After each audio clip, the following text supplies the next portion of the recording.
আমাকে দেখতে হবে যখন আইভিএফ ট্রিটমেন্টটা হচ্ছে তখন সেই ট্রিটমেন্ট চলাকালীন ট্রানজিট কি বলছে, এবং লগ্নের পঞ্চম ভাব কি বলছে, চন্দ্রের পঞ্চম ভাব কি বলছে, নবাংশ চক্রের পঞ্চম ভাব কি বলছে, এবং পঞ্চমাংশে পঞ্চম ভাব কি বলছে।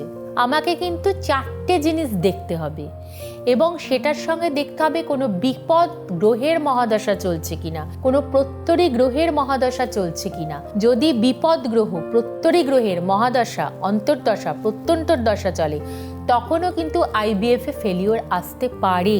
এই জিনিসগুলো খুবভাবে দেখতে হবে। কখনো হয়তো দেখা গেল রাহু লগ্নের পঞ্চম ভাবে গিয়ে অবস্থান করে রয়েছে, ট্রানজিটে রাহু লগ্নের পঞ্চম ভাবে রয়েছে, রাহু লগ্নে রয়েছে, অথবা একাদশ, কারণ কোনো কিছু সাকসেস হওয়া সেটা কিন্তু আমরা সবসময় লগ্নের 3rd হাউস, লগ্নের 6th হাউস, লগ্নের 11th হাউসকে খেয়াল করব।